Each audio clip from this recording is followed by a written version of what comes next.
Hi everyone. Okay, in this video we're going to talk about sketching graphs of derivatives and functions from derivatives.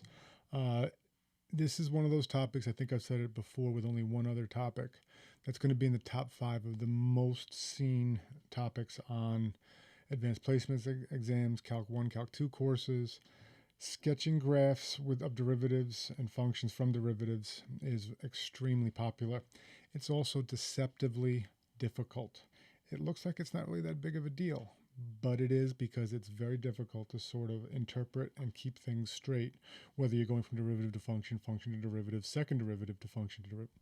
It becomes really sloppy. So keeping records and writing down key information is really super important on these. Okay, so let's go ahead and just kind of state the obvious, but if you're looking at a graph and you want to sketch a derivative, you want to focus on the slope of f. So for instance, the slope on the left-hand side over here is positive, 0, negative. So if you're sketching a graph of the function, sketching a graph of the derivative from the function, you want to focus on the slope. Now, if you want to go ahead and sketch the graph of a function, you have to remember that the slope is going to be the y value of f prime. Okay, and more on that. So let's go ahead and start with a pretty straightforward one. This is about as easy as they get. They do get much more complicated.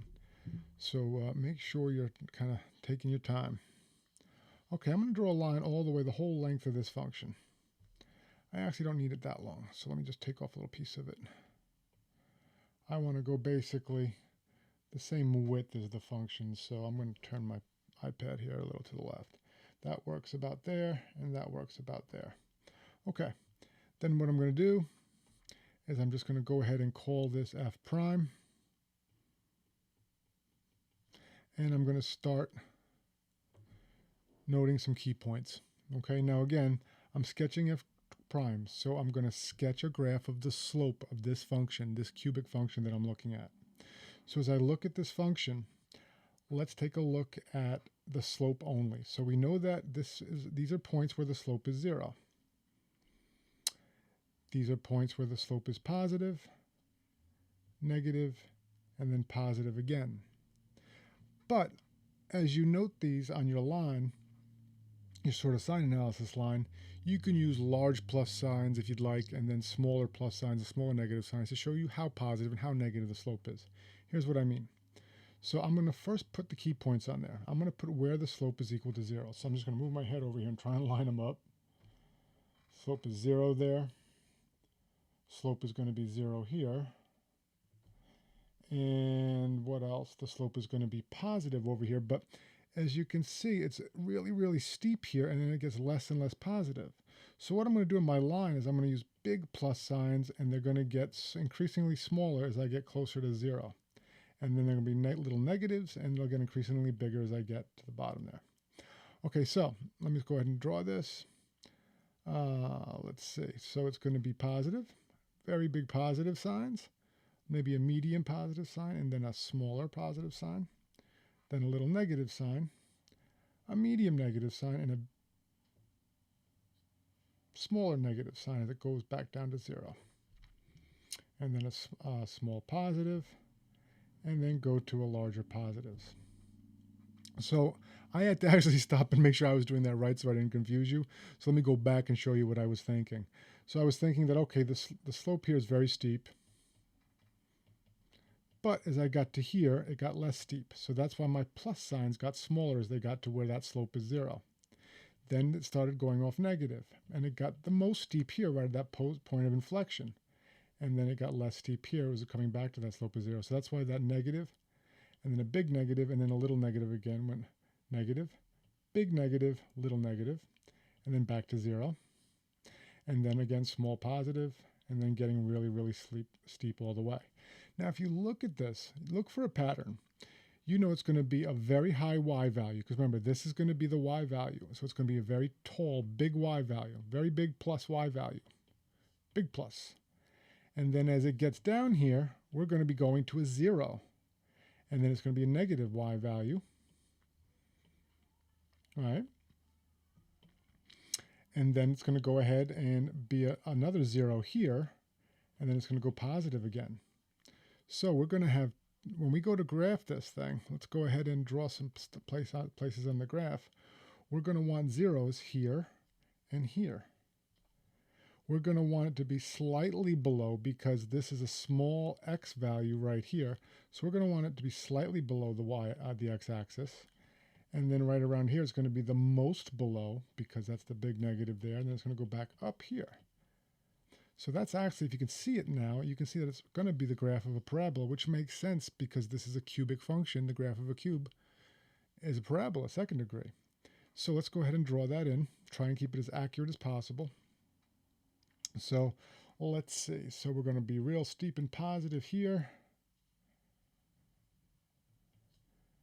A little less positive there, a little less positive there. We're going to make our lowest place right there in the middle. So we're going to make that a minimum. And that makes sense because that's where the slope changes. And we're going to turn and head on up and then come off the screen that way. Now, I got to stop and pause for a second here because I actually impressed myself with this, because I really do not draw this well. It must have been some sort of a divine intervention. So I'm going to go ahead and finish this. And that's what it should look like. Make sure it checks out. Let's see, I've got my zeros. My zeros, where it changes from negative to positive there. We've got negative slope, positive slope. We're good. So everything looks like it fits this graph. It also is a pattern. It looks like we had the graph of a cubic. We took the derivative. We have a graph of a quadratic. Life is good there. I'm happy. Oy, now this one. Okay. So now we're going the other direction. We have to sketch a graph of f given this graph of f prime. So once again, draw a little line above. Some people like to do it on the x-axis. Whatever blows your hair back, just keep it lined up neat. I went a little too far, so you should just keep on going there. So let me see, I'll line this up too. Yeah, that works. Okay, so going back to my pen. And there we have it. Okay, so let's look at this graph.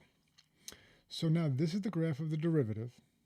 Now we want to go ahead and sketch the graph of f of x. So that's what we're going to draw some key points here on f of x along this line. And we're going to talk about them first. So if you notice, this is the graph of the slope. The slope here is going from a negative value to a positive value. And it's going through 0. So if the slope is negative, 0, and then positive, that's going to be a minimum. Then when you get to here, that's the slope of the slope. So that's the second derivative. In other words, a point of inflection where it's equal to 0 there. Here we have another either max or min. As you notice, it's going from a positive to a negative. So a positive slope to a negative slope, that's going to be a max. Here's another point of inflection. And then here's another minimum. It's going from a negative to a positive. So the slope is negative here and the slope is positive. So just remember, the y values of this graph equate to the slope. Okay? Now, let's go ahead and put some stuff on our line. So we said that this is going from a negative to a positive and the slope is 0 here. So the slope is 0 here. And we're going from a negative to a positive.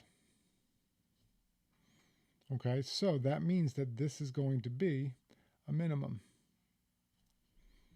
Now here is going to be a point of inflection. So that's going to be, I just represent that with like a vertical line for my points of inflection. And then my slope is going to be 0 again there. My function is going to be 0 again there. So now I have to go ahead and say, all right, well, down here is going to be another point of inflection. So I'm going to go ahead and put a vertical line there. I forgot about this one. This is going from positive to negative, so that's going to be a maximum. And then let's see, this is going to be a point of inflection. And then here, we're going from negative to positive, which is going to be a minimum again. So I'll put that one right there. So let's take a look and see what we have up here. And I'll take it nice and slow so I don't screw it up and confuse you. So here we know that our graph is negative. But remember, it's the slope. So it's going to be a negative slope to a zero slope to a positive slope. So negative to 0 to positive minimum. Negative to 0 to positive. Here is going to be a point of inflection because that's where the slope of the slope is 0. So we need to make sure we indicate that in our sketch. Same thing here. It's going to be a positive to a negative maximum. Point of inflection. 0 slope. Negative to positive is going to be a minimum. So those are the key points. Now look, the other thing I want us to take a second and mention is if I were to give you the slope of 5x cubed plus 6, that's going to look the same after you take the derivative as 5x cubed plus 1,000. So the height really doesn't factor in here. What you want to make sure you have is you have all the key points on the x-axis. Okay, so you want to make sure you have those points of inflection, those minimums. The height isn't going to be something that anybody's going to be able to say you're wrong on, because there's a constant you're going to take the derivative of, and it's gone. You no longer have that height. So just keep that in mind. Don't get too carried away. Now, honestly, where I struggle with the points of inflection, making it look like a point of inflection. In other words, taking it from a positive curve to a negative curve, or positive concavity to negative concavity. I have the difficulty with that, so you'll probably do it better than me. So let's go ahead and get started. I like to draw the maximums and the minimums first. So I'm just going to go ahead and put a minimum here. I'm going to go ahead and put a maximum here and a minimum there. Now, a little tip, I did that kind of close together because it's easier to show a point of inflection, which I'm not very good at, if the maximums and minimums are a little closer. If you spread them apart, it seems like the line is straight for the whole time you're drawing it, and you really can't say, hey, here's a point of inflection. But if you look here, I can put my point of inflection there and there, and I can make it kind of straight, sort of. So anyway, so let's go ahead and draw them. I got my five key points. I put a minimum here, a maximum here, a minimum there. I put a couple of points of inflection. I got the right shape, so I should be okay. So, negative slope to a minimum. I'm going to keep this curve. Then I draw real heavy on it. I'm going to come up here, keep the curve, straighten it out.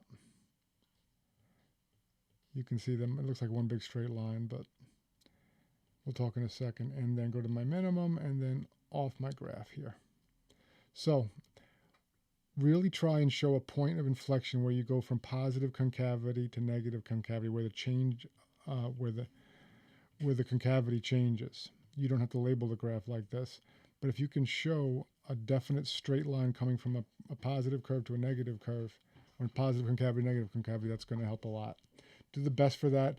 You're not going to make many mistakes with the maximums and minimums. Those are pretty straightforward, but just make sure you show that point of inflection. Those are key. This would probably be like 5 points, 5 different points, and then you'd want the general shape of the graph as well. Okay? All right, that's it, guys. There is a way to graph slopes and derivatives of functions in your calculators. I'm going to do that as a separate video, because most of the time you're going to be doing these without a calculator. Whether it be on classroom exams or whether it be on advanced placement exams or Calculus 1 and Calc 1, Calc 2 exams. All right, guys. Okay, that's it for now, and you guys have a great day.